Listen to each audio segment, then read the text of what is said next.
የተረገመው ቀይ ባህርና መንግስቶቻችን ሀገራችን ቴዎድሮስ እንኳን ቀይ ባህርን አይደለም ከኦቶማን ቱርክ እስራኤልን ማስለቀቅ እስራኤል ድረስ ሄዶ የማስለቀቅ እቅድ ያለው ነው።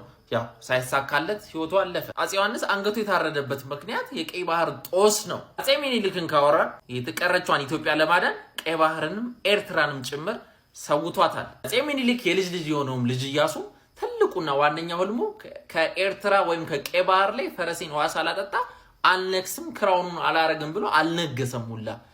መጀመሪያ ምድሩን ይቷል ላምጣ ብሎ ሳይሳካለት መጨረሻ ላይ መሞቱ ነው። አፄ ኃይለ ሥላሴ አሁን ጨዋታው ጀመረ። አፄ ኃይለ ሥላሴ ከ1600 ዓመት በኋላ ነው ቀይ ባህር ላይ የኢትዮጵያን ፕሬዘንስ እና በኃያልነት ያጸኑት። ከዛ በፊት ልኩፍ የሆነ ነው እንጂ በስነ ስርዓት በዓለም ሪኮግኒሽን ተሰጥቶ ቀይ ባህርንም ጭምር በኢትዮጵያ ስራ ያደረጉት አፄ ኃይለ ሥላሴ ናቸው። ይሄም ደግሞ በጣም የረቀቀ የዲፕሎማሲ ታክቲክን ተጠቅመው ነው ያደረጉት። መንግስቱ ኃይለ ማርያም ወይም የደርግ መንግስቱ ኃይለ ማርያም እስከ መጨረሻው ድረስ ኤርትራ ወይም ደግሞ ቀይ ባህር ከኢትዮጵያ እንዳትገነጠል የተገንጣዩን የሻቢያንም ጦር ሲዋጋ ቆይቷል። ነገር ግን ያንን በመሸነፉ ምክንያት ያንን ጉዳይ ጥሎት ሄዷል። አሁን ነገሩ ጀመረ።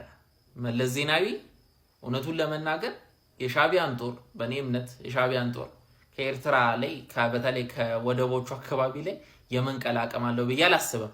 ነገር ግን ደግሞ በዲፕሎማሲው የረቀቀው የመለስ ጭንቅላት የዚህ ሰዓት ላይ የት እንደሄደ አላቅም፣ የት እንደታጠፈ አላቅም። ግመል ይጠጡበት ብሏል።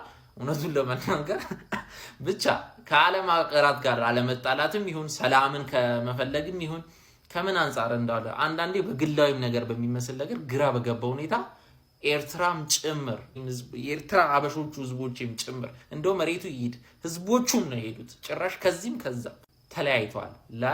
ለመጨረሻ ጊዜ የዛኔ ያበቃው የኛ ጉዳይ አይደል? ታዲያ ዶክተር አብይ አህመድ ላይ አሁን ላይ ደርሰናል።